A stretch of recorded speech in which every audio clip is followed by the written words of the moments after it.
Assalomu alaykum barchaga, hurmatli ustozlar, o'quvchilar, o'rganuvchilar, hurmatli matematika ixlosmandlari. Bugun 5-darsimiz. Tanlagan kitobimizdan 5-mavzu, ya'ni qoldiqli bo'lish mavzusini tushuntiramiz va masalalarni har doimgidek birgalikda ishlaymiz. O'zingiz birinchi mustaqil ishlab, keyin men ishlagan bilan solishtirasiz. Bu juda yaxshi effekt beradi. An'anaga sodiq qolgan holatda har darsimizni avvalida sizlarni hozirgi va keyingi hayotingizga foydali bo'ladigan bir rasm bilan boshlaymiz. Bir insonni 80 yil umr ko'radi desak, 80 ga kirsa, 80 ga kirolsa, hozirgi bu atmosferani yomonlashishi, yeyotgan narsalarimizni sun'iy bo'lib ketishi, tabiiylik yo'qolishi, ximikat narsalarni ko'p iste'mol qilish, biz bu yopishib qolayotgan telefonimizni o'zidan chiqarayotgan elektromagnit to'lqinlari radiatsiyasi ta'sirida agar 80 ga kirolsa, shuni bir hisob-kitob qilib ko'ramiz. 80 yil 12 ga ko'paytirdik, ya'ni bir yilimiz 12 oy. 960 oy kelib chiqdi. Qarang, 80 yil desa xuddiki ko'p vaqtdek tuyuladi, lekin 960 oy desa qanchalik kamligini tushunasiz. Nega? Kecha sentyabrda, mana bugun dekabr kelib turibdi. Bir oy unaqa ko'p vaqt emas, bir oy juda tez o'tib ketyapti. Tushunyapsizmi? 960 oy butun bitta odamning umri bo'ldi, tugaydi keyin. Umri tugadi. Endi har oyimiz 4 hafta bo'lgani uchun 960 ni ko'paytiramiz 4 ga, 3840 hafta. Qarang, bir hafta qanaqa tez o'tyapti. Kecha dushanba edi, bugun shanba. Bir zumda o'tib ketganday xuddiki. 3840 ta bor ekan shunaqa bir haftadan. Bir hafta unaqa ko'p muhlat ham emas, tez-tez o'tib ketib qolyapti. Umr tugab boryapti. Endi bir haftamizda 7 kun bor, to'g'rimi? 3840 haftani 7 ga ko'paytirdik. 26880 kun hosil bo'ldi. Ya'ni bitta insonning umri tug'ilganidan boshlab e'tibor bering, u 30 ga 20 ga kirgandan tepasi emas bu. 26880 kun. Endi bir kunimiz 24 soat bo'lgani uchun ko'paytirganimizda bu qiymat 645120 soat kelib chiqdi. Tushunyapsizmi? 1 soat qanaqa vaqt?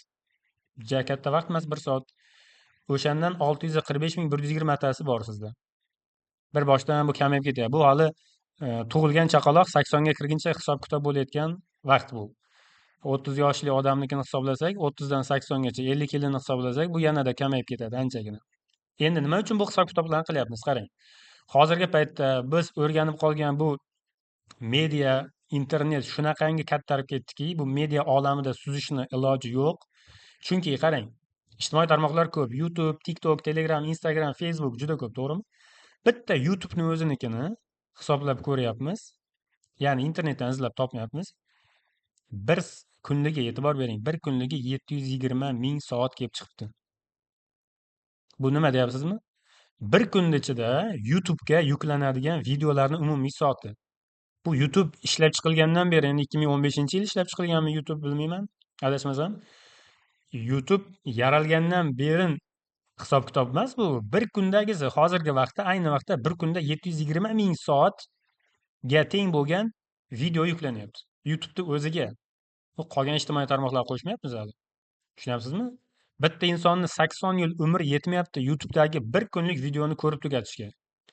Endi siz Instagramdan chiqib YouTube'ga, YouTube'dan chiqib Telegramga, Telegramdan chiqib Facebook'ga, TikTok'ga kirib ketayotgan inson tugata oladi deb o'ylaysizmi mana shuni? Kundan kunga qiziq narsa chiqaveradi. Bir o'rganganingizdan keyin vaqtingiz o'tayotganini sezmay ham qolasiz. Mana shu narsaga mukkangizdan ketib o'rganib boraverasiz. Instagramga kirasiz, yana yangi video kelgan, YouTube'ga kirasiz, yana yangi video, Telegramda, Facebook'da, TikTok'da. Shu deb media ichida, internet ichida aylanib yuraverasiz, umringiz qanday tugab qolganini bilmay qolasiz. Aytyapmiz, 960 oy deyapmiz. Bu juda katta muhlat emas, 960 oy. Bir oy qanchalik tez o'tib kelyapti, o'zingiz bir aql bilan fikr yuritib ko'ring. Bu media, internet hozir shunaqangi cheksiz, chegarasiz okean deb tasavvur qilingki, bu okeanda suzayotgan inson biling endi oxiri nima bo'lishini, tugashini hamma sezib turibdi. O'ngga ham, chapga ham, hamma tomonga qarasangiz cheksiz, chegarasiz ummon. Tubi ham ko'rinmaydi, juda katta ummon. Unda suzmoqchisiz. Ya'ni juda ko'p vaqtini internetda video bir kunda muhimligini yo'qotadigan qisqa video reelslar tomosha qilayotgan insonlarga tegishli gap. Ustoz, bu video darslaringizni ham biz telefon orqali ko'ryapmiz-ku. To'g'ri, telefonni ilmga, bilimga, faqat ta'lim maqsadida foydalansangiz koni foyda, lekin mana bu holatda bo'ladigan bo'lsa, ishoning, bizni xarob qiladi. Xo'p, demak, qoldiqli bo'lish. Endi qoldiq qolish uchun o'zi nima bo'lish kerak desangiz, qoldiq qolishi uchun Biz tanlagan sonimiz, aytaylik 24 sonini tanladik. Biz tanlagan bu 24 sonimiz bo'layotgan sonimizga karrali bo'lmasligi kerak. Ya'ni bo'linmasligi kerak demoqchimiz. To'liq bo'linmasligi kerak. Bunda qoldiq qolmaydi. Bilasizlar, karrali nima ekanligini o'tgan darslarda tushuntirganmiz. 24 soni 6 ga bo'linyaptimi? 4 chiqadimi? Aniq. Demak, 24 soni 6 ga karrali deyiladi. Ya'ni 6 ga qoldiqsiz bo'linadi degani. Endi agar 26 bo'ladigan bo'lsa-chi shu son, 26 ni 6 ga bo'ladigan bo'lsak, 20 ya'ni 26 ni ichida 6 dan 4 ta bor va 2 ortib qoladi, to'g'rimi? 2 bu yerda qoldiq deyiladi. Aytaylik 13 ni bo'ladigan bo'lsak 5 ga ikkitadan bor, ya'ni 13 ni ichida 5 dan 2 ta bor va 3 qoldiq qoladi. Mana bu 3 qoldiq bo'ladi, ortiqchasi. O'zi mana bunda 2,5 dan 3 deydigan bo'lsa, bilingki, mana bu surat bu qoldiq degani. Mana bu bo'linma, mana bu bo'luvchi, bu qoldiq. Tushunyapsizmi? Xo'p, misol uchun 30 bo'lamiz 30 ni bo'lmoqchimiz 6 ga. Demak, 30 6 ga karrali. Bu yerda qoldiq qolmaydi. Aniq tiniq 5 chiqadi, bo'ldi. Qoldiq 0 ga teng. Qoldig'i nima desa, qoldiq 0 deb gapiriladi. Endi qoldiqli o'sha bo'lishning umumiy formulasi a teng b ko'paytirilgan c plus qoldiq mana. Tushundingizmi? Demak, mana shunday shaklda yozib olsak bo'ladi. Mana qoldiqni q harfi bilan belgiladik. Bu yerda a bo'linuvchi, bo'linayotgan son a bo'linuvchi, b bo'luvchi, c bo'linma, mana qoldiq qoladi. Men sizga tushuntirib beraman. 33 sonini xo'p 10 ga bo'lyapman. 3 tadan berilyapti, 3 ta bo'lyapti. I plus qoldiq 3 qolyapti. Keyin bitta narsani tushunib oling. Har doim qoldig'imiz, mana bu qoldiq, mana bu bo'linuvchi sondan kichkina bo'lishi kerak. Qoldiq kichkina bo'lishi kerak. O'sha bo'luvchi sondan. Bo'linuvchi emas, bo'luvchi sondan kichkina bo'lishi kerak. Ya'ni 33 ni bunday shaklda yozsak ham bo'ladi. 33 teng 10 dan 2 ta i plus 13. Qoldiq 13 deya olmaysizda, tushunyapsizmi? Bu xato. Xato tuzdik biz tenglamani. Ya'ni o'zi mana bu bo'linuvchi, mana bu bo'luvchi, to'g'rimi? 10. 10 dan qoldiq katta bo'lib ketib qoldi. Xo'p, bu unaqa bo'lmaydi. Demak, 33 teng mana bu to'g'ri shakl bo'ladi. Qoldiq bu bo'lishi kerak. Aytaylik, mana 39 10 ga bo'lyapmiz, a? Mana. Xo'p, 10 ko'paytirilgan 3 deymiz, plus qoldig'imiz 9. 9 ni qo'shib qo'yamiz mana. Mana qoldiq ko'ryapsiz, mana bo'luvchidan kichkina bo'lishi kerak. Katta bo'lib ketsa bo'lmaydi. Va qoldiqning formulasi mana shu. Minusli kelib qolsa, u qoldiqli bo'lishga to'g'ri kelmaydi, bo'lmaydi. Misol uchun, mana bunaqa holatlar bo'lishi mumkin. A teng b ko'paytirilgan c minus qoldiq. Yo'q, minus bo'lmaydi qoldiqli bo'lishda. Ikkita shartini tushunib oling. O'rta plus bo'lsin va qoldiq mana bu sondan har doim, endi bo'linayotgan mana maxrajdagi sondan mana bu son kichkina bo'lsin. Qoldig'imiz. Asosiy narsalari shu. Qoldiqli bo'lishda juda ko'p murakkab narsalar yo'q. Misol uchun mana qarang. 17 ni bo'lamiz 5 ga deydi. 17 ni 5 ga bo'lsak 3 tadan bo'ladi. 5 maxrajga yoziladi, tepaga 2 yoziladi. Bu kasrni bu ko'rinishga o'tkazayotgan paytimizda bu bunga ko'payadi mana. 5 3 ga ko'payadi, mana bu qo'shiladi. Qoidasi shunday. Bu bunga ko'payib, bu qo'shiladi. 5 ni 3 ga ko'paytirsangiz 15, buni qo'shsangiz mana 17 taqsim 5 ni beryapti. O'shanda qarang nima bo'ladi? Demak, mana bu 17 bo'linuvchi, 5 bo'luvchi, qoldiq 2 bo'ladi. 3 tadan bo'lyapti. Mana 3 bo'linma bo'ladi. 3 bo'linma, 5 bo'luvchi, qoldiq mana bu 2. Demak, mana shunaqa shakldagi kasr ko'rdingizmi? Demak, bilingki, qaysidir son 5 ga bo'linganki 3 chiqqan va 2 qoldiq qolgan deb tasavvur qiling. Mana qarang. Xo'p. 5 butun, mana 5 butun 4 dan 3. Demak, bilingki, birdaniga ayting, bo'ldi, qoldiq 3 ekan deng. Tushundingizmi? Bo'linma 5 ekan deng.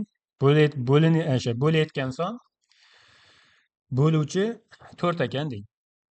Endi bo'linuvchini qanday topamiz? Ya'ni o'zi son nechi boyagi? Buning uchun mana buni bunga ko'paytirasiz dedim. 4 5 ga ko'payadi 20, buni qo'shsak 23 bo'ladi. Bu qo'shiladi mana, bu 3 qo'shiladi, bu ko'payadi mana bu. Tushunib oling. Maxraj mana bu yerda songa ko'payadi. Va bu surat qo'shib yuboriladi. 23 taqsim 4. Aslida sonimiz 23 ekan. 23 demak, mana bunda yozayotgan ekanmiz.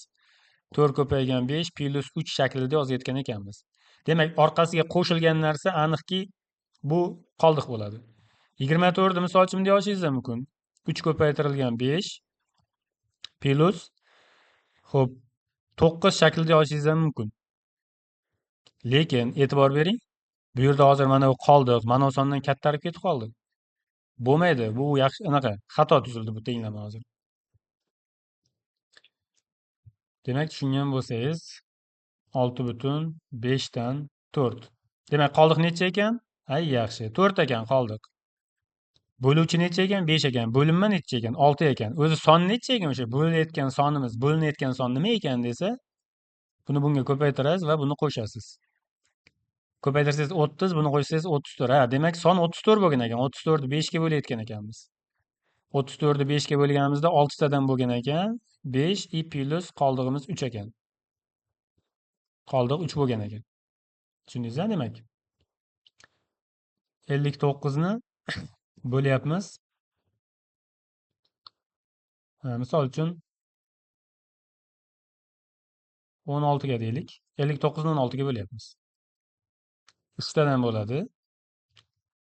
3 tadan 16 bo'ladi. 59 16 ga bo'lgan paytda.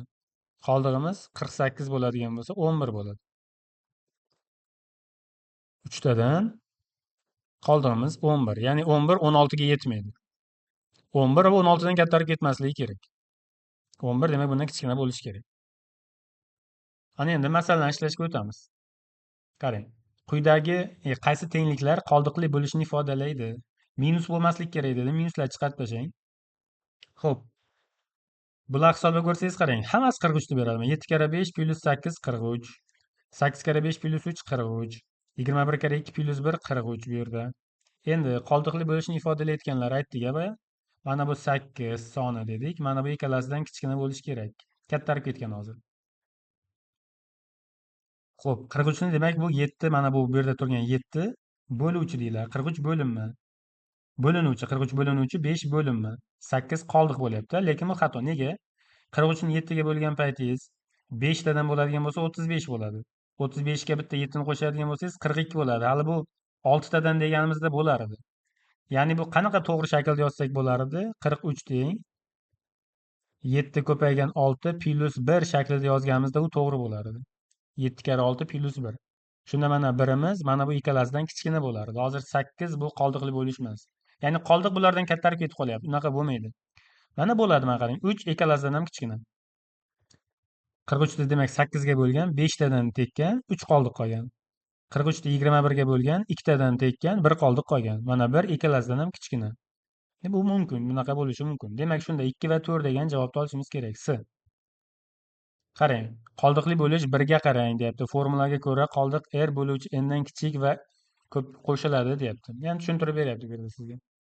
Ikkinchisi, qaysi tengliklar qoldiqli bo'lishini ifodalaydi? 47 4 ko'paygan 11 plus 3. Demak 3 ikkalasidan kichkina. 1 da olishimiz mumkin bo'ladi. Xo'p, 47 9 kara 5 3 ta olsak ham bo'ladi. Chunki ikkimiz mana ikkalasidan kichkina. Bu bo'lmaydi, qarang. 11 mana ikkalasidan kattarib ketgan.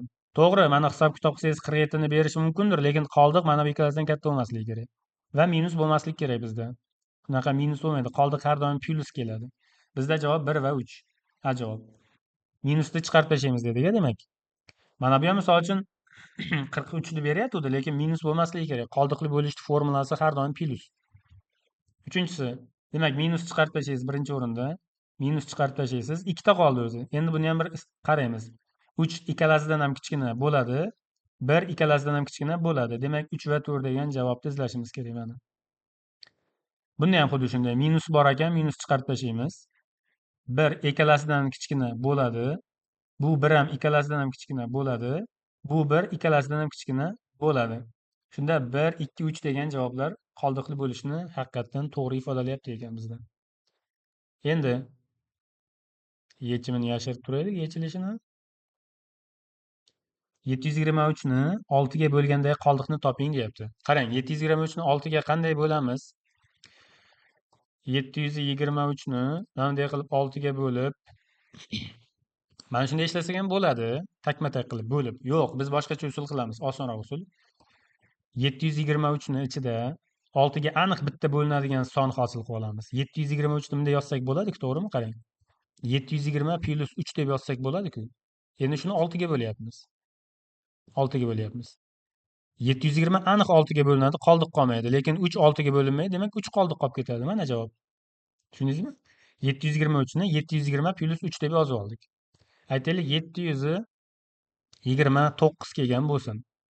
726 ga bo'lingandan keyin 720 plus 9 deb oldik. 6 ga bo'lyapmiz. 726 ga bo'linadi, uni tashlab ketasiz. Endi 9 ni 6 ga bo'lib ko'rasiz, bo'ldi. 9 ni 6 ga bo'lgan paytingiz bittadan tegadida 3 qoldiq qolib ketadi suratda, mana. Ya'ni 9 teng 1 ko'paygan 6 plus qoldig'imiz 3. To'g'rimi? Demak, bittadan bo'ldi, qoldig'imiz 3 qoldi. Xuddi shunday, hozir bizda bu yerda qoldiq demak 3 ekan. 500 ni 7 ga bo'lgandagi qoldiqni toping deyapti. Yana qarang, qanday ishlaymiz buni. Yaxshilab tushuna olishingiz kerak shuni.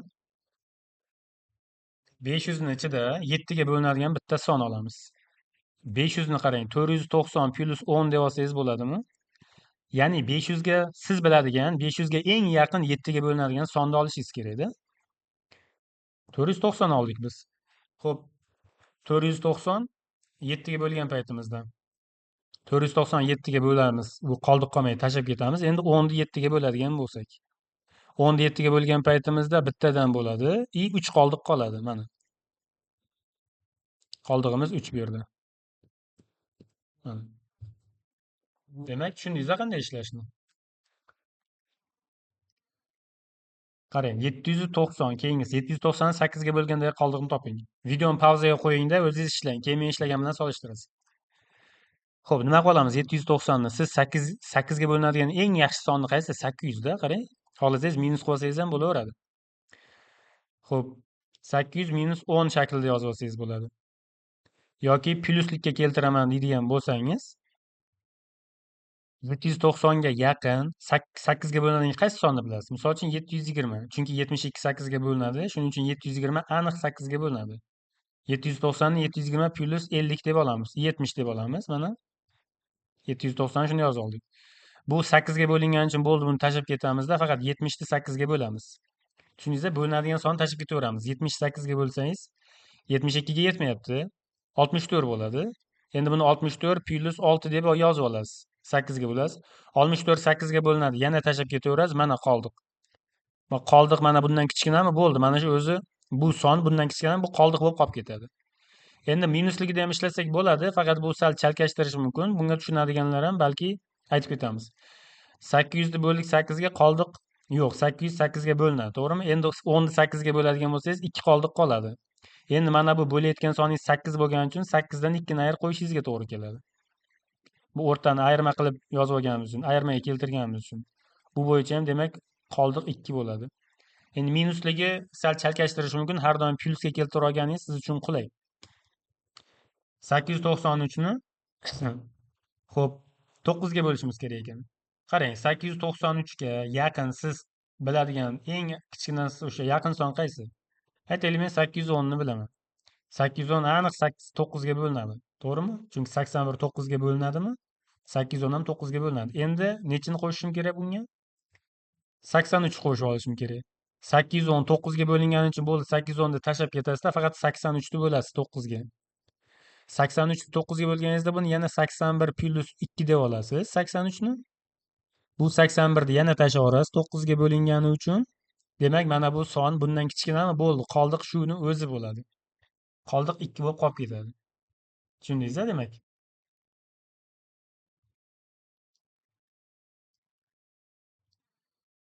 Sizga kitobda yo'q bo'lgan bitta savol beraman. Misol uchun 687 sonini bo'lishimiz kerak biz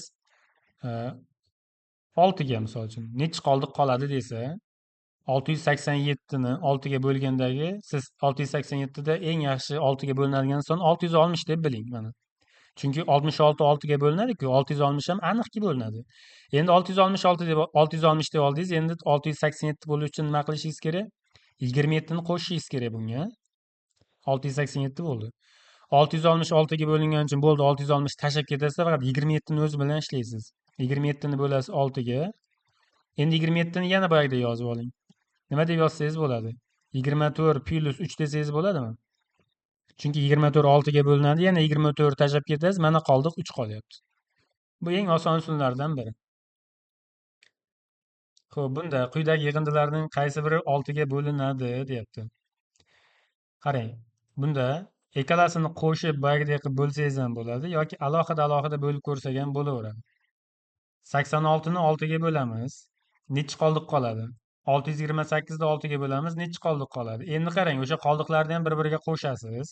Qoldiqlarni ham qo'shib 6 ga bo'linsa, yana bo'lib yuboraverasiz 6 ga. Tushundingizmi? Shuni ishlab tushuntirib beraman. 86ni demak, 86ni 6 ga bo'lgan paytda 86 ni nima dedingiz? 60 plyus 26 deb yozib oldingiz. Bu aniq bilasiz 60 bo'linishini bo'ldi. Borgan sari kichraytirib olib boryapmiz. Endi 26ni 6 ga bo'ladigan bo'lsak, 26ni yana 24 plyus 2 deysiz. 24 ham aniq bo'linadi, tashlab ketasiz. Bo'ldi, qoldiq 2. Demak, 86dan 2 qoldiq qolyapti. Endi 628. 628 ni 600 plyus 28 deb oling. Chunki 600 ni aniq bilasiz siz 6 ga bo'linishini. Bo'ldi, 600 tashlab ketasiz, kerak emas. Endi 28 o'zini ushlab olasiz. 6 ga bo'lasiz. Buni 24, ya'ni 28 ni ham bitta 6 ga bo'linadigan songa bog'lab olasizda. 24 plyus 4 deb olasiz. 6.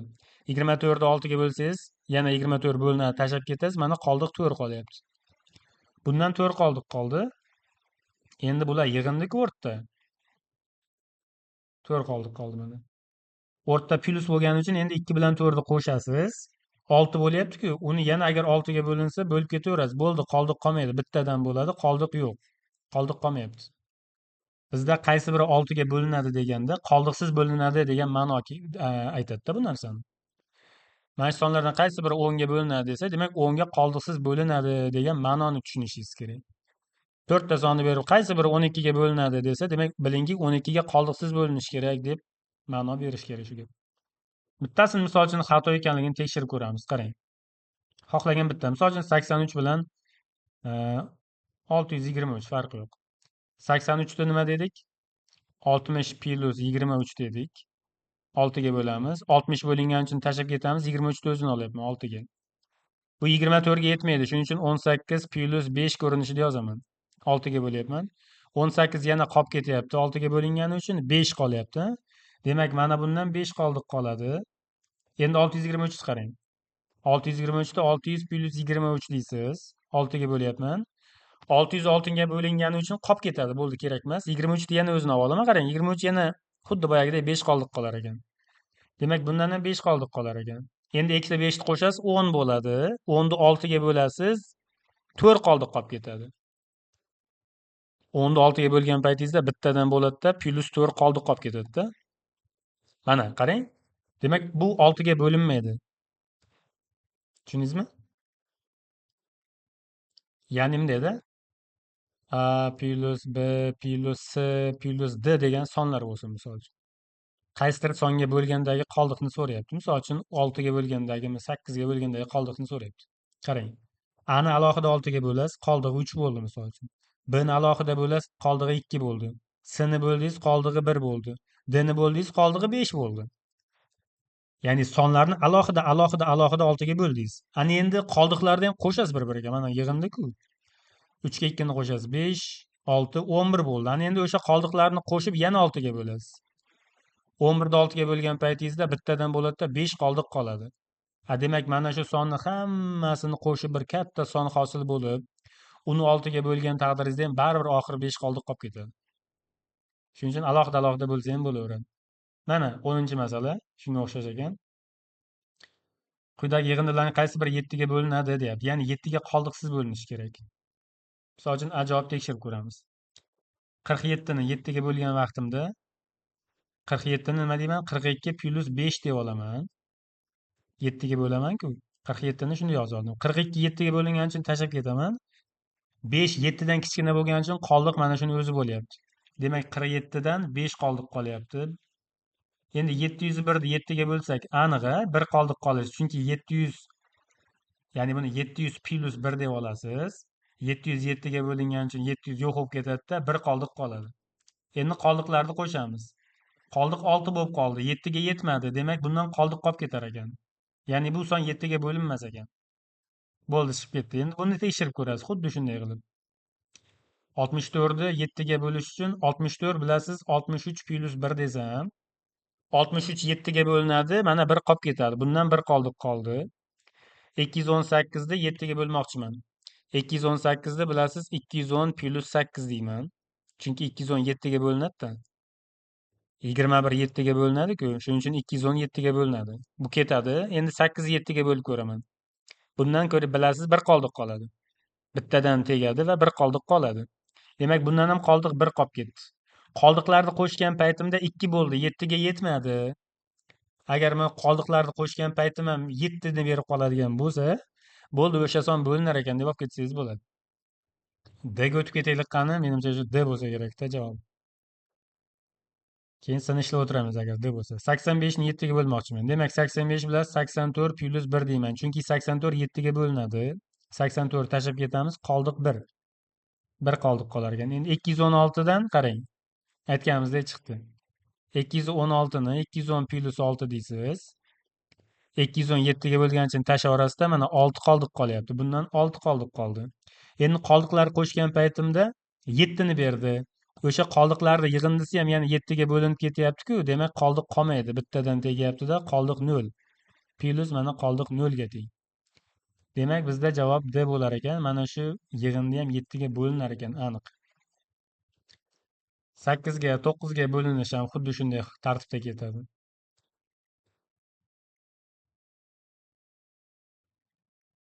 Demak, 8 ga bo'lganda qoldiq qolmaydiganini izlab topishimiz kerak. 58 ni 8 ga bo'lganda 58 ni nima deb olishimiz mumkin? 64 ga yetmayapti. 64 dan kichkinasi 56 deb olamiz, a?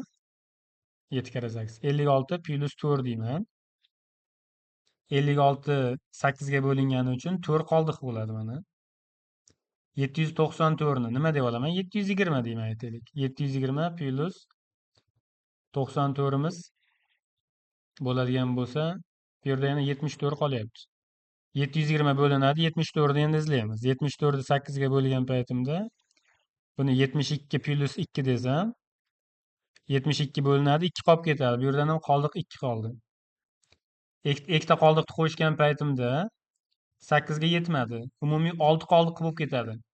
Bu A javobdan 6 qoldiq qolar ekan. Bo'lmaydi bu. Xuddi shunday qilib qolganlarini ham tekshirib ko'rasiz. Oson. 12 ni ham o'zingiz ishlaysiz. 9 ga bo'linishi. 48 ni 45 plus 3 deb olasiz. Chunki 45 9 ga bo'linadi. 3 qoldiq qolyapti bundan. 368 ni 360 plus 8 deb olasiz. Nega? Chunki 369 ga bo'linadi, 8 qoldiq qoladi. Endi qoldiqlarni ham qo'shasiz. 3 ga 8 qo'shsangiz 11 bo'ladi. 11 ni 9 ga bo'lsangiz, to'g'ri, bittadan tegadi, lekin baribir plus 2 qoldiq qolib ketadi. 9 ga bo'linadi degani qoldiq qolmasligi kerak. Tushundingiz-a? Qoldiq 0 chiqishi kerak. Xuddi shunday qilib tekshirib ko'rasiz. Yuqorida bunga o'xshash masalalar ishlab tushuntirdim. O'zingiz bemalol ishlasangiz bo'ladi. Endi biz 10-ga o'tamiz. Yangicha masala ekan. 3 ni 20-sini 7 ga bo'lgandagi qoldiqni topishimiz kerak ekan. Bu masalani siz tushunishingiz uchun men darajalar yana bir takrorlashga borishim kerak. Ya'ni qarang. 3 ni kvadrati ko'paytirilgan, mana 3 ni kvadrati ko'paytirilgan 3 ni 5-chisi bo'ladigan bo'lsa, qarang, ko'paytma bu, e'tibor bering. 3 ni kvadrati 3 ni 5-chisi. Bu 3 ni 2 plus 5-chisi, ya'ni 3 ni 7-chisi bo'ladi bu. Daraja 7 bo'ladi mana. 3 ni 6-chisi ko'paygan 3 ni 9-chisi bo'lsa, bu 3 ni 15-chisi bo'ladi. Demak, ko'paytma bo'lgan paytda darajalar qo'shiladi. Nechta bo'lsa ham 3 ni 2-chisi, 3 ni 8-chisi, 3 ni 6-chisi misol uchun. Bitta 3 yozasizda, hamma darajalar bir-biriga shunday qo'shib qo'yasiz, bo'ldi. 2 ga 8 6, 2 ga 8 10 16. 3 ni 16-chisi bo'lyapti. Umumiy hisobda. Endi buni tushunarli bo'ldi. Nechta bo'lishidan qat'iy nazar. Misol uchun 5 ni 4-chisi, 5 ni 6-chisi, 5 ni 8-chisi, 5 ni 20-chisi. Bitta 5 yozasizda, hamma daraja bir-biriga qo'shib tashlaysiz. 10, 38-chisi bo'lyapti misol uchun. Demak, bu narsani yaxshi tushundingiz. Agar ko'paytma bo'ladigan bo'lsa, darajalar qo'shilar ekan. Endi qarang, 5 ni kvadratini Tashqarisida yana daraja bo'ladigan bo'lsa-chi, 5 bitta bo'ladi. Qarang, bunda 5 nechta daraja bo'lsa, har birida alohida 5 bor. Bunda qarang, bitta 5 bor, 2 darajasi, mana bu 4 ham darajasi. Bu 5 ni 8-si bo'ladi, ya'ni bir-biriga ko'payib ketadi. Tushunyapsiz-a? 5 ni 3-sini, aytaylik 6-si bo'ladigan bo'lsa, bu 5 ni 18-si bo'ladi. Mana bu daraja bir-biriga ko'payadi har doim. Bunda qo'shilmaydi. Qo'shilish kerak bo'lsa 5 ni 9-si bo'lib qolardi-ku, to'g'rimi? Yo'q, bu 5 ni demak 18-si bo'ladi. Misol uchun 3 ni 20-sini 6-si bo'lsa, bu bilingki 3 ni 120-darajasi bo'lib ketadi. Bu darajani darajasi. Bu 3 ni 20-si ko'paygan 3 ni 6-si emasda, agar 3 ni 26-si bo'lib qolardi, qarang, umuman boshqa javob chiqadi. Endi shuni tushungan bo'lsangiz, qarang. 9 3 ni kvadrati ekanligini bilasiz. Aytaylik 64 4 ni 3-darajasi ekanligini bilasiz. Yoki 32 2 ni 5-darajasi ekanligini bilasiz. Endi sizga 32 ni kubi deb kelsa-da, 32 ni 3-darajasi desa, siz 32 ni o'rniga 2 ni 5-sini yozing-da, mana qarang. 2 ni 5-sini yozasiz. Chunki 2 ni 5-si 32 ku. Endi uni kubi bo'lyapti, ya'ni 3-darajasi bo'lyapti. Bu nima bo'lar ekan? 2 ni 8-si emas, tushundingiz? 15-si bo'lib ketadi, ko'payadi bunaqa paytda. 2 ni 15-si bo'ladi. Aytaylik 9 ni 5-si bo'lsa, siz bu 5 ga umuman qaramay turing hozircha. 9 ni o'zini 3 ni kvadrati ekanligini tushuning bo'ldi. Endi uni 5-si bo'lyapti. Bu ikkalasi ko'payadi, qo'shilmaydi. Bu 7-si bo'lmaydi, 3 ni 10-si bo'ladi bu. Ko'payib ketadi. Xuddi shunday endi qarang. Siz 3 ni kvadratini qanday yozib olishimiz mumkin?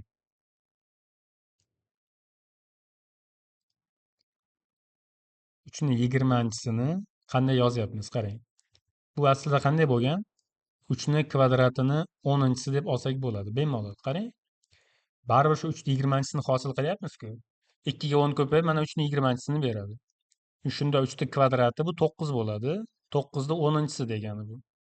Endi shuni nechaga? 7 ga bo'lganda qoldik. 9 ni 10-sini 7 ga bo'ladigan bo'lsa, qarang, 9 ni boyagidek keltira olamiz. 9 ni o'zini 7 + 2 deb yozib olamiz. 7 + 2 ni 10-darajasi. Bo'lyapmiz 7 ga. Sizga eng oson usulda tushuntiraman. Qarang, mana bu 7 bunga 7 ga bo'linadi-ku. Yuqoridagida 7 ni tashlab ketamiz. Bo'ldi. 2 ni 10-sini o'zini ushlab olamiz. 2 ni 10-sini endi bo'lishimiz kerak ekan 7 ga. Endi 2 ni nima qilamiz? Qarang. Bu 2 ni 10-si degani 4 ni mana 2 ni kvadratini 5-si desam bo'ladimi? 2 ni kvadratini 5-si. 2 ni kvadrati baribir 4 ni beradi. Mana shu 2 ni 10-sini beryapti. 2 ni 10-sini 2 ni kvadratini 5-si deb yozib oldim. Ekovi ko'payadi-da, bizga 2 ni 10-sini beradi. 2 ni kvadrati demak 4 ga teng. 4 ni 5-si bo'lyapti. Bo'lishimiz kerak buni. Demak 7 ga.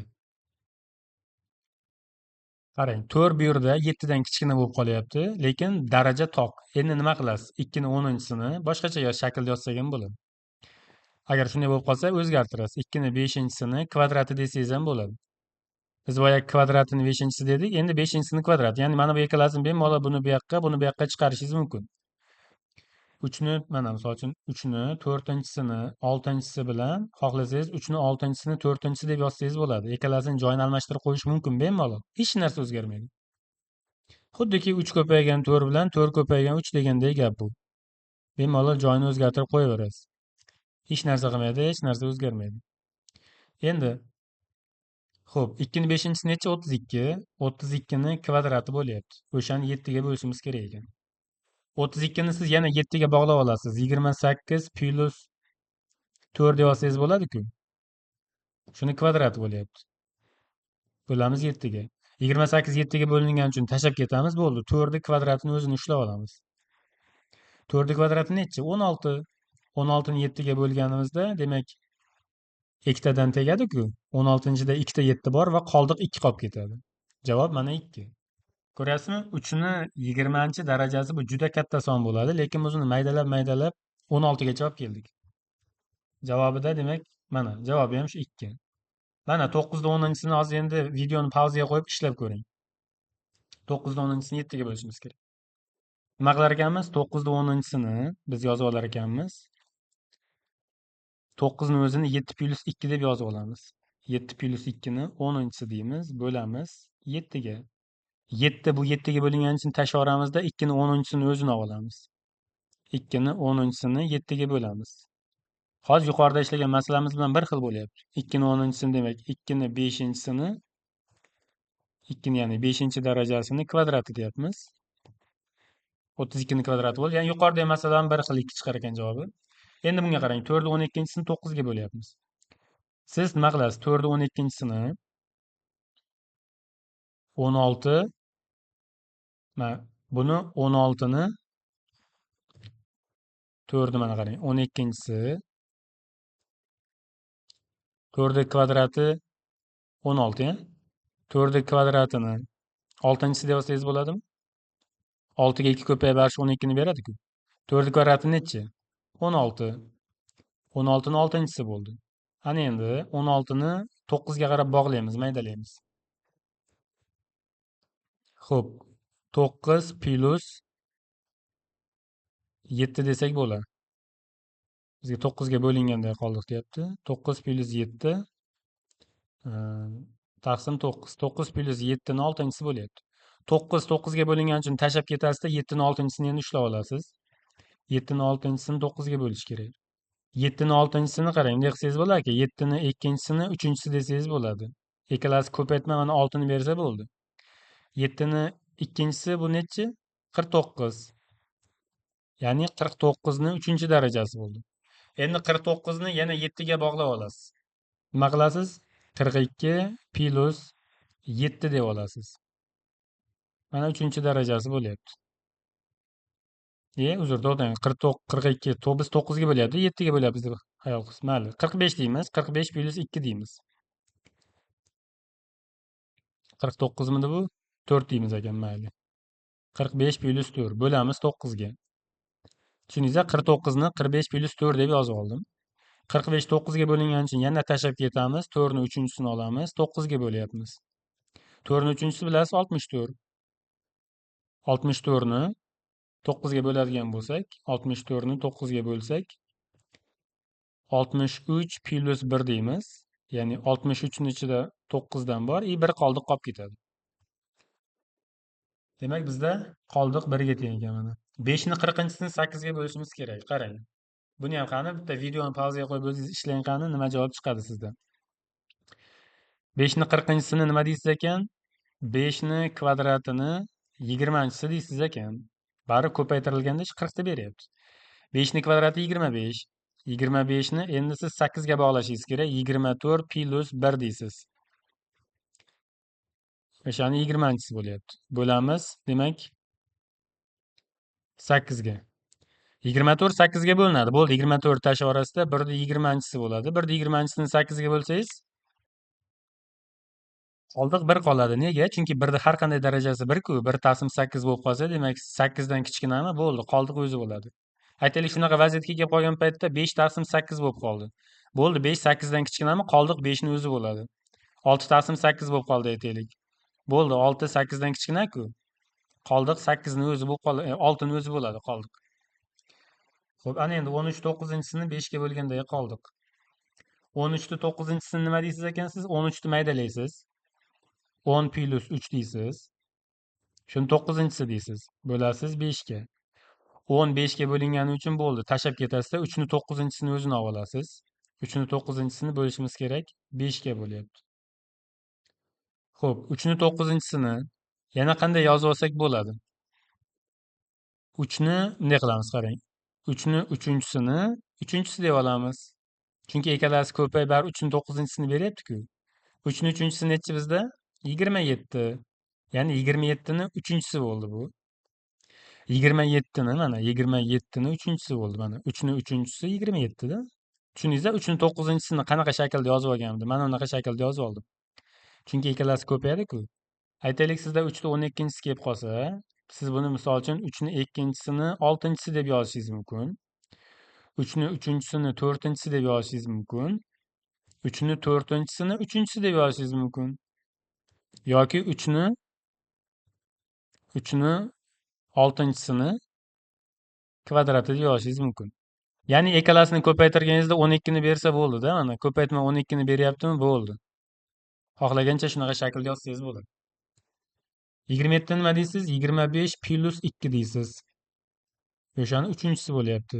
5 ga bo'lishimiz kerak. 25 5 ga bo'linadi, bo'ldi. Tashlab ketasiz. 2 ni 3-chisini o'zini olib olasiz. 2 ni 3-chisini 5 ga bo'lganda 2 ni 3-chisi 8 ga teng. 8 ni 5 ga bo'lsangiz, demak 3 qoldiq qoladi. Chunki 8 ichida 5 dan bitta bor, qoldiq 3. Bizda A javob. 18-masalaga qarang. Juda katta sonlar va katta daraja, to'g'rimi? 2002 ni 2002-darajasini 4 ga bo'lishimiz kerak ekan. Qoldiq nima bo'ladi deyapti. 2002 ni, demak 2000 plus 2 deb yozib olasiz. Shuni 2002-darajasi. E'tibor bering, juda katta son bu. 2000 4 ga bo'linadimi? Bo'ldi. 2000 tashlab ketasizda 2 ni o'zini olasiz. 2 ni 2002-chisi deysiz. Qoldiqli bo'lish juda oson mavzu. Qarang, katta-katta darajalarni ham shunday soddalashtirib ketaverasiz. Endi siz mana 2 ni 4 ga keltirish uchun nima qilasiz? 2 ni kvadratini, xo'p, 1001-chisi desangiz bo'ladimi? 2 ga 1001, 2 ga 1001 ko'paysa 2002 bo'ladi-ku. 2 ni ikkinchisi esa 4 bo'ladi mana. 4 ni 1001-chisi bo'ldi. Bo'lamiz 4 ga. 4 bilan 4 ikkalasi bo'lingani uchun bo'ldi, qoldiq 0 qoladi. Tushundingizmi? Ikkalasi bir xil bo'lib qolsa, qoldiq qolmaydi. 4 ni nechinchi darajasi bo'lgan taqdirda ham 4 ga bo'linib ketaveradi-da bu. 4 ni 1001-chisini 4 ga bo'lsangiz, 4 ni 1000-chi darajasi bo'lib qoladi, misol uchun. Ya'ni qoldiq qolmaydi. Qoldiq qolmaydi degani 0 degani. 0 qoldiq qoladi degani. Xo'p, buni nima qilasiz? Qarang. 2011 ni 5 ga bo'lish kerak ekan. Siz 2010 plus 1 deb olasiz. 2010-darajasi. 2015 ga bo'linadi-ku. Bo'ldi, 2013 ni tashlab ketasizda 1 ni darajasi kelib qoldi. Demak, 1 ni darajasiga kelib qolsa, 1 ni har qanday darajasi 1 bo'lgani uchun 1 ni 5 ga bo'lsangiz, qoldiq 1 ni o'zi bo'ladi. Qarang, sizga bitta oddiy narsa. Aytaylik 3 taqsim 4. Shunaqa kasr. Mana bu surat deyiladi, bu mahraj deyiladi, bilasiz-a? Surat mahrajdan kichkinami? Bo'ldi, mana shuni o'zi qoldiq bo'ladi. Har doim tushunib oling. 6 taqsim 12 misol uchun. 6 taqsim 9 mi? Farqi yo'q. 6 taqsim 9. Bo'ldi, 6 bundan 9 dan kichkinami? Qoldiqni o'zi 6 bo'ladi. 13 taqsim 9 bo'lsa-chi? Endi 13 9 dan katta. Bu yerda 4 qoldiq bo'ladi. Nega? 13 ni ichida 9 dan bitta bor va 4 ortiqcha. Qoldiq degani shu. 19 tushunarli. Demak, bir qoldiq qolyapti. Qarang, kitobda yo'q bo'lgan, sizga hozir bitta savol beraman. O'zingiz ishlaysiz. Aytaylik 816 ni darajasi 800-darajasi yoki 8000-darajasi deb ketsa ham bo'ladi. 816 ni 8000-darajasi juda katta narsa. Shuni 9 ga bo'lganda qoldiq deyapti, misol uchun. Ajratamiz. 816 ni 810 plus 6 deymiz, misol uchun. Shuni 8000-darajasi bo'lyapti. 819 ga bo'lingani uchun bo'ldi. 810 ni tashlab ketib, faqat 6 ni o'zini ushlaymiz. 6 ni 8000-darajasi. Siz 6 ni 8000-darajasini bunday qilasiz. 6 ni kvadratini 4000-darajasi deysiz. Bu yerda demak 4000-darajasi. 2000 ga 4000 ko'paysa, 8000 ni beradi. 6 ni kvadrati 36 mi? 36 9 ga bo'lingani uchun qoldiq qolmaydi. Demak, javobi 0 bo'ladi. Buni ham qoldig'i. Mana shu 816 ni 8000-darajasini 9 ga bo'lganingizda qoldiq 0 deb ketar ekansiz demak. 20-masalasiga o'tamiz. 243 ni qandaydir songa bo'lganda bo'linma 15 ga. Qarang, juda oson masala bular. Boyagi formulasiga qo'yasiz. A teng B ko'paygan S plus qoldiq deb yozdik boshida. Qoldiqli bo'lish formulasida. 243 ni deyapti. Mana bu bo'linuvchi ekan 243. Qandaydir songa bo'lganda, ya'ni B noma'lum, bo'linma 15 bo'lgan ekan, plus 3 qoldiq qolgan ekan. Mana shuni so'rayapti. 3 bilasiz, bu oddiy tenglama. 3 ni bu yoqqa minus qilib o'tkazasiz, bilasiz. Tenglikdan bu tarafga oshib o'tadigan bo'lsa, 3 manfiy bo'lib o'tadi. 243 minus 3 teng B ko'paygan 15. 240 ni B ko'paygan 15 bo'lyapti. Bilasiz, bu 15 240 ni tagiga bo'lish bo'lib tushadi.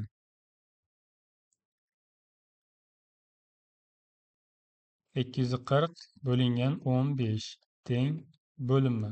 Buni qanday ishlaysiz? 240 ni 80 ko'paytirilgan 3 teng. 15 ni 5 ko'paytirilgan 3 teng. Uchlar qisqarib ketadi. 80 ni 5 ga bo'ladigan bo'lsangiz, mana 16 bo'lar ekan. 16 degan javob bizda bor edi. 215 ni 19 ga bo'lganda xuddi shunday ishlaysiz, qarang. Mana shu formula esingizda qolsin. Qoldiqli bo'lish degan paytda A teng BS plus qoldiq esingizga kelsin har doim. Mana u bo'linuvchi, bo'luvchi, bo'linma, qoldiq. Qaytaraman. Bo'linuvchi, bo'linayotgan kattaroq son bu. Bu bo'luvchi, bo'linma, mana bu S bo'linma i plus qoldiq bo'ladi. 215 teng 19 ga bo'lganda qoldiq 6 deyapti. Nomi mayli B 19 ekan. 19 ga bo'linyapti. S yo'q bu yerda. Qoldiq esa bizda 6 ga teng ekan. 6 ni endi bu yoqqa minus qilib o'tkazamiz, bilasiz. 215 minus 6 teng 19 ko'paygan S. 215 dan 6 ni ayiradigan bo'lsak, 209 bo'lishimiz kerak. Mana 209 teng 19 S bo'lib qoldi. 209 demak 19 ga bo'lishingiz kerak siz. 19 ga bo'linadi S ni topish uchun. Xo'p, bo'ladigan bo'lsangiz, demak 11 tadan bo'lyapti. 11 degan javob bizda bor. Bu ham xuddi shunday. 358 ni bo'linma deyapti. 17 qoldiq 1 bo'ladi. Bo'lganda. Yana shu formula bo'yicha 358 teng qanday songa bo'lganda bo'linma, bo'luvchi yo'q. 17 tadan tegar ekan. Qoldiq 1 qolar ekan mana. 17 tadan qoldiq 1. 1 ni bu yoqqa minus qilib o'tkazasiz. 357 bo'ladi. Keyin 11, 17 pastga bo'lish bo'lib tushadi. Hisob-kitob qilasiz, bu ham chiqadi. Bu ham xuddi shunday ishlanadi. Bu ham xuddi shunday. Natural sonni 18 ga bo'lganda bo'limi. Bu boshqa, qarang. Bu mana bu sonni o'zini so'rayapti endi. Bu sal boshqacha varianti ekan. Endi A ni so'rayapti. A noma'lum ekan. 18 ga bo'lgan paytda 15 chiqar ekanda 3 qoldiq qolar ekan. Bo'ldi, buni hisoblab qo'yasiz necha ekanligini. 25-si. Bo'lganda qoldiqni toping deyapti. Yechimini pastga kiritib qo'yamiz. Mayli, qarang. Qanday tushuntiraman? Mayli, siz birinchi buni ishlang. Keyin ko'ramiz. Mana shunday alohida sonlar yig'indi kelgan paytda qarang, har birini alohida bo'lasiz va alohida qoldiqlarni hisoblaysiz. 7 ni 6 ga bo'lganingizda 1 qoldiq, qo'shib ketaveraman. 69 ni 6 ga bo'lganingizda 66 tadan 66 bo'ladi, 3 qoldiq qoladi, to'g'rimi? 66 bo'linadi, ya'ni 69 dan 66 plus 3 deb olyapsiz-da. 3 qoldiq qoladi. Plus 671 ni 6 ga bo'lganingizda 660 desangiz, mana qarang. 671 ni siz 660 plus 11 deb olasiz. Bu 6 ga bo'linadi. 11 da ichida 6 ga bo'linadigan, demak buni ham 6 plus 5 desangiz, qoldiq 5 bo'lar ekan bunda. Mana bunda. 6673 ni. Xo'p. 6672 bo'linadi. 1 qoldiq qolar ekan. Qarang mana. 6672 bo'linadi 6 ga. Shunda 6672 plus 1 deysiz, bu 1 qoldiq qolyapti. 66672 deysiz, plus 3 deysiz. Mana qoldiqni qo'shyapmiz. Demak, tushundingiz-a? Mana shunaqa yig'indini ma'lum bir songa bo'lganday qoldiqni toping deydi. Har birini alohida o'sha aytilgan songa bo'lasiz va qoldiqlarini qo'shasiz. Qoldiqlarini qo'shib, keyin yana 6 ga bo'lasiz. Qoldiqlarini shunday qo'shib, misol uchun qarang, qo'shsangiz 4, 9, 10, 13 bo'ldi, qoldiq 13 demaysiz. Buni yana 6 ga bo'lasiz, chunki 6 dan katta bu hali. Bu 12 plus 1 deysiz buni, 13 ni. 12 plus 1 deysiz, 6 ga bo'lganingizda, demak 12 6 ga bo'linadi, mana 1 qoldiq qolar ekan. Demak, bizda qoldig'imiz 1 ga teng. Mana javobi 1. Xuddi mana shunday hisob-kitob qilgan bo'laram. Mana 9 ga bo'lganda, qarang, 1 ni 9 ga bo'lsangiz, qoldiq 1 bo'ladi. Men ustiga yozib ketaveraman. 93 9 ga bo'lsangiz, 90 bo'linadi, 3 qoldiq qoladi. 995 ni 9 ga bo'lsangiz, 990 bo'linadi. Siz nima deb yozib olishni tushuningda, 995 ni 990 plus 5 deb yozib olasiz. 999 ga bo'linadi, 5 qolib ketadi. Mana bundan qoldiq 5 qoladi. Demak, tushuningizda bundan qoldiqi 7 qoladi. Buni hammasi 9 bo'lgani uchun bundan qoldiq qolmaydi. Bundan nechi qoldiq qoladi deb o'ylaysiz? 1 qoldiq qoladi. Chunki 999.900 bo'lganda bo'linadi 9 ga. Lekin mana oxirida 1 qoldiq qolib ketyapti. Endi qoldiqlarni qo'shasiz yana. 1, 3, 4, mana bu ham necha edi? 5 edi qoldig'imiz, a? Xo'p, 4, 9, 16, 17 bo'ldi. Endi 17 ni yana 9 ga bo'ling. 8 qoldiq qolar ekan. 17 ni 9 ga bo'lsangiz, 17 ni 9 plus 8 deb yozib olasizda. 9 bo'linadi, 8 bo'linmaydi, qoldiq o'zi bo'ladi. 25 ga bo'lganda deyapti. 27 ni 25 ga bo'lsangiz, tushunyapsiz, 2 qoldiq qoladi bundan. Agar bu 1025 bo'lganda bo'linib ketardi. 29 bo'lgani uchun bundan 4 qoldiq qolyapti. Demak, 1029 ni menimcha tushunyapsiz. 1029 ni 1025 plus 4 deb yozib olyapmiz. Plus 4. 1025 plus 4.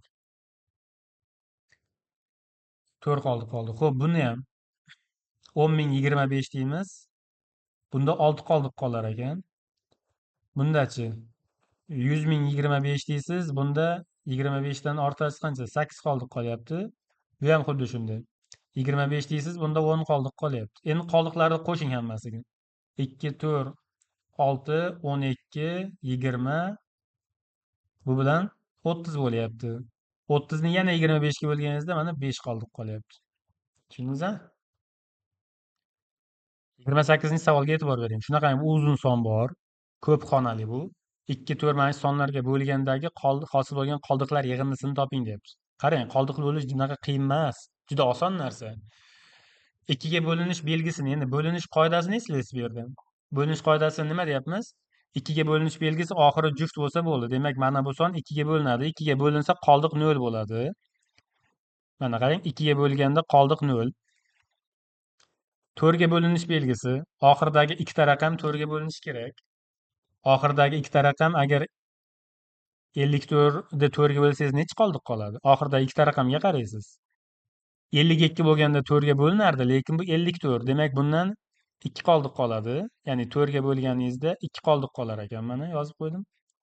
5 ga bo'linish qoidasi. Oxiri 0 bo'lishi kerak yoki 5 ga bo'linishi kerak. Agar bu 50 bo'lganda, oxiri 50 bo'lib 0 bo'lib tugaganda 5 ga bo'linardi. Demak, buni o'sha 5 ga bo'lsangiz, aniqki 4 qoldiq qolib ketadi. Qoldiqlar qo'shib ketyapmiz. Bu 5 ga bo'lgandagi qoldiq mana bu. Bu 2 ga bo'lgandagi qoldiq. Bu 4 ga bo'lgandagi qoldiq. Bu 5 ga bo'lgandagi qoldiq. Ketyapti hozircha. Endi 9 ga bo'linish qoidasi. Raqamlar yig'indisi 9 ga bo'linishi kerak edi. Shunda bu son 9 ga bo'linadimi, yo'qmi ko'ramiz. Xo'p, qarang, 3 ga 6 9. Qarang, yig'indi 9 bo'lsa uni tashlab ketaversangiz bo'ladi. Chunki oxirida qo'shganingizda ham baribir shu 9 lar kelib chiqadi-ku. 3 ga 6 ni qo'shsangiz 9. 4 ga 5 ni qo'shsangiz 9. 5 ga 4 ni qo'shsangiz yana 9. Tashlab ketaverasiz. 7 ga 8 15, unga 3 qo'shsangiz 18, yana bo'linadi. 5 ga 4 qo'shsangiz 9. Demak, bu o'sha uzun sonda raqamlari yig'indisi 9 ga bo'lindimi, bu 9 ga bo'linadi. Demak, bunda qoldiq qolmaydi degani. Bo'linsa qoldiq qolmaydi. Xo'p, 10 ga bo'linish qoidasi. Oxiri 0 bo'lishi kerak edi, lekin bu 54 bo'lib tugagan. 50 bo'lganda bo'linardi. Demak, bo'lsangiz 4 qoldiq qoladi bu yerdan yana. 10 ga bo'lgan paytingiz, demak 10 ga bo'lganingizda 4 qoldiq qolar ekan mana. Va 25 qoldi. 25 bo'lsa, oxir agar mana shu 50 bo'lganda, bu son 25 ga bo'linar, lekin bu 54. Demak, 4 qoldiq qolib ketadi yana. 4 qoldiq qolib ketadi 25 ga bo'lgan vaqtingizda, ana. Endi shu qoldiqlarni qo'shib chiqish kerak. 4 dan 3 ta bor ekan, 12 ekan, bu bilan 14 ekan. 14 qoldiq qolar ekan, mana. Qoldiqlarni yig'indisi 14 bo'lar ekan. Menimcha tushundingiz. 29 da endi ishlang qani? Keyin men ishlagan bilan solishtirasiz. Videoni pauzaga qo'ying.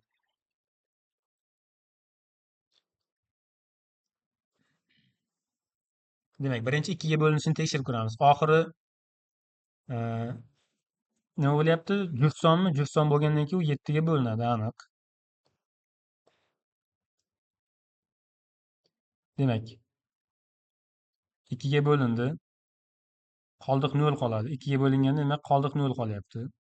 Endi 4 ga bo'lib ko'rish kerak. Oxiridagi ikkita raqam. 64 ga bo'linadi, 68 ham 4 ga bo'linadi. Qoldiq 0 qolyapti. 5 ga bo'linish qoidasi qarang. 65 bo'lganda 5 ga bo'linardi. Oxiri 5 bo'lishi kerak yoki 0 bo'lishi kerak, to'g'rimi? 5 ga bo'linish uchun o'sha sonni oxiri 0 yoki 5 bo'lishi kerak. Bu 8 bo'lib tugayapti. Agar 65 bo'lganda 5 ga bo'linardi, hozir demak qoldiq 3 bo'lishini tushundingiz. 65 plus 3 deb oldik. 10 ga bo'linish qoidasi oxiri 0 bo'lishi kerak. Lekin bu 8 bilan tugayapti. Demak 60 bo'lganda bo'linardi. 68 bo'lgani uchun 8 qoldiq qoladi. 25 ga bo'linish qoidasi. Oxiri ikkita raqami 0 bo'lishi kerak yoki 25 ga bo'linishi kerak edi.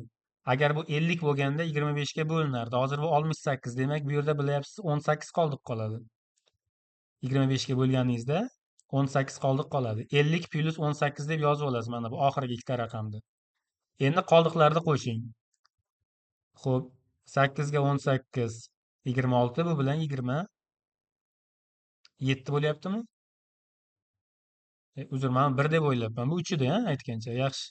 Demak, 8 ga 16, 26, 29 bo'lar ekan mana. 29 bo'lyapti. 30-savolga qarang. 3 ga bo'linmaydigan natural sonning kubini 9 ga bo'lganda qoldiq qanday sonlar bo'lishi mumkin deyapti. Yechimi turib turadi, mayli. 3 ga bo'linmaydigan natural sonni olaylik. Necha bo'lishi mumkin? 3 ga bo'linmaydigan eng kichkinasini olaveraylik, mayli.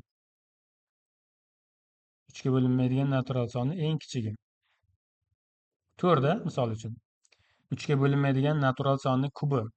Ya'ni 3 ga 4 olamiz. 4 ni kubini 9 ga bo'lishimiz kerak ekan. 4 ni kubi bilasiz 64 ga teng.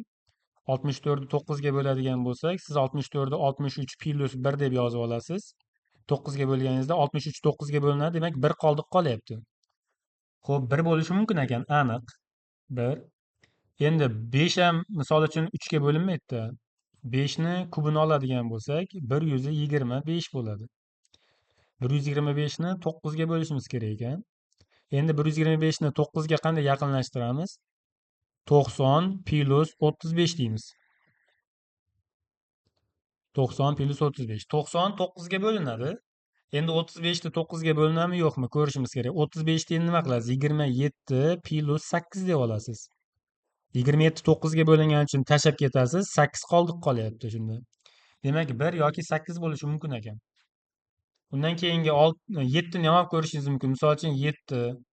7 ham 3 ga bo'linmaydi. 7 ni kubini 9 ga bo'lganda ham yo 1 yo 8 chiqadi-da shunda. Bu yerda bir dunyo qilib ishlagan, sizga osonroq tushuntirdim mana. Xohlagan endi bu yerda formulalar qilib tashlaganda, siz oddiy son bilan ishlang, mana 3 ga bo'linmaydigan natural son deyapti. Eng kichigini tanlang har doim. Agar 2 ga bo'linmaydigan natural son deganda 3 bilan 5 topib olardim, bo'ldi. 3 bo'linmaydi, 5 bo'linmaydi. Eng kichkinalarni olasiz har doim. 31-savol. A va B natural sonlarni 5 ga bo'lganda mos ravishda 1 va 3 qoldiq hosil bo'ldi. Bu sonlarning kvadratlar yig'indisi 5 ga bo'lganda necha qoldiq qoladi? Yana xuddi shunday qarang. A va B sonlar nechiligini bilmayapsizmi? Eng kichigini tanlang, tamom. 5 ga bo'lganda 1 qoldiq qolibdi. Demak, o'sha A ni 5 ga bo'lganda 1 qolibdi. Demak, A ga 6 ni tanlab olaman. B ni 5 ga bo'lganda 3 qoldiq qolibdi. Demak, B ga 8 ni tanlab olaman. Eng kichkinalarni tanlang har doim. Eng oson ishlaysiz shunda. Endi aytyapti, bu sonlarning kvadratlarini yig'indisi. Kvadratlarini yig'indisi deyapti. 36 ga qo'shar ekanmiz 64 ni. 100 bo'ladi. O'sha 100 ni 5 ga bo'lganda qoldiq nechaga teng bo'ladi? Qoldiq qolmaydi 5 ga bo'lganda. 0 bo'ladi. Ya'ni qoldiq qolmaydi degani 0 qoldiq degani. 32 da qarang. Toq natural sonni kubini 4 ga bo'lganda qoldiq deyapti. Toq natural son eng kichigini tanlang deyapmiz. Mana 1. 1 ni kubi 1 ga teng. 4 ga bo'lganda 1 taqsim 4. Boya tushuntirdim. Bu kasr deyiladi. Mana bu surat deyiladi. Bu mahraj deyiladi. Mana bu 1, 4 dan kichkinami? Bo'ldi. Mana shuni o'zi qoldiq bo'lib qoladi. 8 taqsim 11 bo'lyapti-ya. Demak, 8 11 dan kichkinami? Bo'ldi. Bilingki, qoldiq 8 ni o'zi. Bo'ldi. Qoldiq 8 ga teng. 13 taqsim 11 bo'lsa-chi? 13 ichida 11 dan bitta bor, 2 qoldiq qoladi endi. Ya'ni 13 ni siz nima deysiz? 11 plus 2 deb yozib olasiz. Mana bu qoldiq bo'ladi. Agar bu kichkina bo'lsa, o'zi qoldiq bo'ladi. Demak, bir bo'lishi mumkin ekan. Endi tog' natural son. 3 ham tog' natural son. Kubi deyapti. 3 ni kubi. 3 ni kubini 4 ga bo'lish kerak. 27 bo'ladi. 27 ni 4 ga bo'lganingizda 27 nima deysiz siz? 27 ni 24 plus 3 deb yozib olasiz. 24 4 ga bo'linadi, qoldiq 3 qolyapti. Mana o'zi B javobligi aniq, C javobligi aniq bo'lib qoldi. Tushundingizmi? Eng kichkina sonlar bilan isbotlab ko'ring har doim. Aytaylik 5. 5 ham tog' natural son. 5 ni kubi 125 bo'ladi. 125. Endi siz 125 ni 4 ga bo'linadigan qanday songa bog'laysiz? 124 4 ga bo'linadi-da, 124 plus 1 deysiz. 124 4 ga bo'linadi, bo'ldi, qoldiq 1 deysiz. Baribir shu 1 yo 3 chiqaveradi. 33 ga e'tibor bering. Natural sonni 3 ga bo'lganda bir qoldiq hosil bo'ldi. Demak, o'sha son 4 bo'lsin, eng kichigini tanlang deyapmiz har doim. Natural sonni 3 ga bo'lganda bir qoldiq hosil bo'ldi. Demak, 4 deb oldim men. Xo'p, 7 deb olishimiz ham mumkin. Chunki 3 ga bo'lganda 7 ni 3 ga bo'lganda ham bir qoldiq qoladi. Bu sonni kvadratini 4 ga 6 ga bo'lganda. Bu sonni kvadratini endi 6 ga bo'lganda deyapti. 16 ni 6 ga bo'lganda. 16 ni 12 plus 4 deysiz. 12 6 ga bo'linadi, tashlab ketasiz. Mana 4 taqsim 6 bo'lib qoladimi? 12 ni otib yuborganingizdan keyin 4 taqsim 6 bo'lib qoladi. Aytyapmiz, agar surat mahrajdan kichkina bo'lsa, mana shu qoldiq bo'ladi. O'zi qoldiq bo'lib qoladi. Xo'p, 4 bo'lishi mumkin ekan. Endi 1 bo'lishi mumkin. Bu aytganimda 7 ni ham ko'raylikchi. 7. 7 ni 3 ga bo'lganda ham qoldiq 1. 7 ni kvadratini, demak, 6 ga bo'lmoqchiman. 49 ni bo'laman 6 ga. 49 ni nima deb yozib olsam bo'ladi? 48 plus 1 deymiz. 48 plus 1 ni bo'lamiz 6 ga. 48 6 ga bo'linadi, tashlab yuborasiz, 1 taqsim 6 qolyapti. Yana o'sha gap. Mana bu mahrajdan kichkinami? Bo'ldi. Qoldiq shuni o'zi bo'ladi.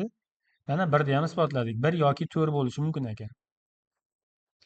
Xo'p, bu yerda nechta ikki xonali son 15 ga qoldiqsiz bo'linadi? Ikki xonali sonlarda boshlanish starti qaysi? 10 bo'ladi. 10 dan start oladi to 99 gacha. 99 finish. Nega? Chunki 100 uch xonali son bo'lib ketadi. 9 bir xonali son bo'lib qoladi.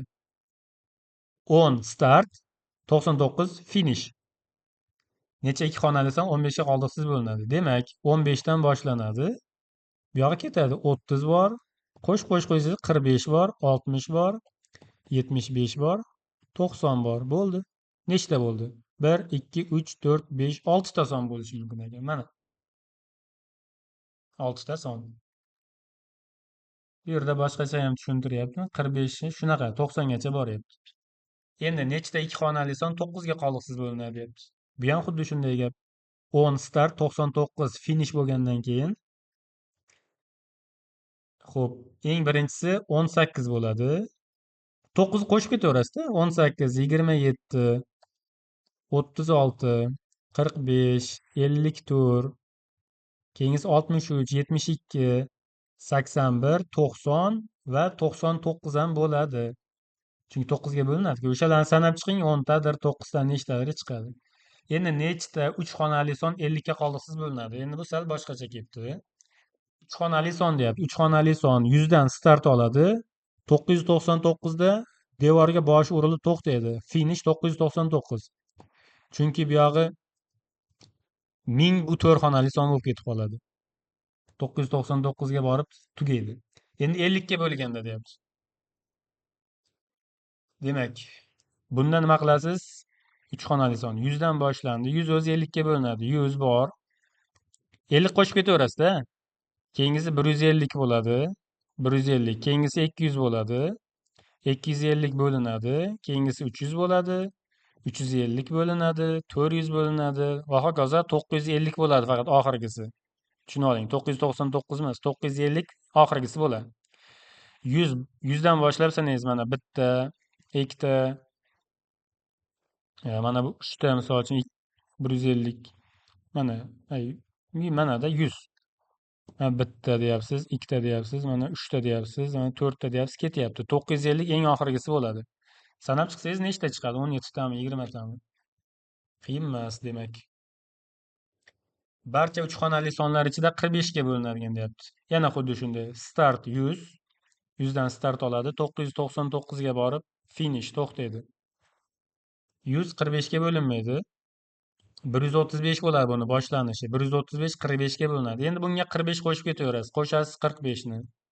Nechi chiqadi? Yana qo'shasiz 45 ni. Yana qo'shasiz 45 ni. Xuddi shunday ketsa bo'ladi. Yoki bitta yaxshi usuli bor, qarang. 999 ni bo'lasiz 45 ga. Nechi chiqadi? Keyin 100 ni bo'lasiz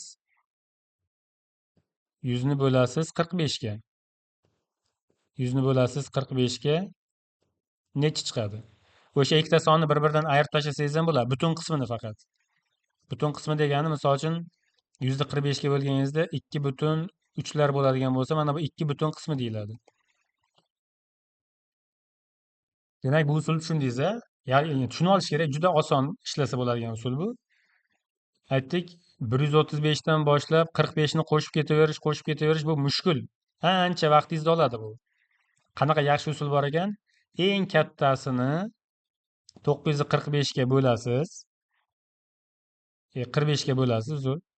Eng kattasi nechi? 45 ga bo'lganingizda 22 butun davrda 2 ketyapti. Butun qismini olasiz, 22 ni olasiz. Bu yog'i kerak emas. Endi 100 ni bo'lyapsiz 45 ga. Bu 2 butun davrda 2 ketyapti. Yana butun qismini olasiz, bu yog'i kerak emas va bir-biridan ayirib qo'yasiz. Nega desangiz, 100 dan boshlab 999 gacha borgani uchun. Sizga aytyapti. Misol uchun qarang, boshqacha bitta misol qilib tushuntiraman. 200 dan boshlab 1500 gacha deyapti. 200 dan boshlab 1500 gacha 30 ga bo'linadigan nechta son bor desa, uni har birini yozib chiqish mushkul-ku, qancha vaqt ketadi? 1500 ni bo'lasiz 30 ga nechta chiqadi? 50 ta chiqadi. 200 ni bo'lasiz 30 ga bu 6/7 ketaveradi. Bu yog'i davri bo'ladi. 7 ketaveradi. Nechtadir 7. Sizga butun qismi kerak. Bo'ldi, 50 dan 6 ni ayirib qo'yasiz. Demak, 44 ta 50 44 ta o'sha 30 ga bo'linadigan son bor ekan. Tushundingizmi? 44 ta 30 ga bo'linadigan son. Qarang, qanday qisqa vaqtda ishladingiz, qanday oson usul bu. Shuni tushunib oling. 821 ga qanday eng kichik musbat sonni qo'shganda yig'indi 6 ga qoldiqsiz bo'linadi? Bu javobdan kelinadi. Javobdan ishlab ko'rasiz buni. 821 ga eng kichik musbat son deyapti. Shuning uchun eng kichigi 1 ni qo'shib ko'ring. 822 bo'ladi. Keyin 6 ga qoldiqsiz bo'linadi degani 6 ga bo'linish uchun yana eslatamiz, 2 ga va 3 ga bo'linish kerak edi. Xo'p, eng kichik musbat sonni qo'shganda 1 ni qo'shdim, 822 bo'ldi, qarang. 822. Endi buni 2 ga va 3 ga bo'linishini tekshirib ko'rishim kerak. 822 oxiri 2 bo'lgani uchun 2 ga bo'linadi. Endi 3 ga bo'linadimi, yo'qmi? 3 ga bo'linish uchun raqamlar yig'indisi 3 ga bo'linishi kerak. 8 ga 2 ni qo'shasiz. 12 bo'lyapti. 12 3 ga bo'linadi. Bo'ldi. Demak, 822 6 ga bo'linar ekan. Shunda eng kichkinasi 1 bo'lar ekan. Mana buni yaxshi tushundingiz deb o'ylayman, menimcha. Misol uchun aytadi sizga. 300 dan 1840 gacha bo'lgan oraliqda desa, misol uchun, yoki 3 xonali sonlar ichida, 4 xonali sonlar ichida desa ham mayli. 300 dan 1840 gacha 60 ga bo'linadigan nechta raqam bor desa, nima qilar ekansiz? 1840 ni bo'lasiz birinchi 60 ga. Buni ishlasangiz, misol uchun 30 butun nechtadir chiqadi. 1840 ni 60 ga bo'lsangiz 30 butun 6 ketaveradi-da. Siz mana bu butun qismini olasiz, 30 ni olasiz. Endi 300 ni ham 60 ga bo'lasiz. Ya'ni boyagidek startni bo'lasiz 60 ga, finishni bo'lasiz 60 ga. Buni bo'lsangiz 5 ta chiqyapti. Va bundan buni ayirib tashlaysiz. 30 dan 5 ta ayirasiz, demak 300 dan 1840 gacha oraliqda 60 ga bo'linadigan 25 ta son bor ekan deb olib ketsangiz bo'ladi, bemalol. Mana sizga yana bitta savol, mayli. To'rt xonali sonlarni ichida, barcha to'rt xonali sonlarni ichida desa, 80 ga bo'linadiganlari nechta bor desa, eng kichkina to'rt xonali son bilasiz 1000. Eng kattasi 9999. 10 mingga o'tadigan bo'lsa, 10 ming bu 5 xonali son bo'lib ketyapti mana. Qarasangiz 5 ta raqam qatnashgan. Eng kichkinasi, ya'ni start oladigani 1000 bo'ladi, finishi 9999.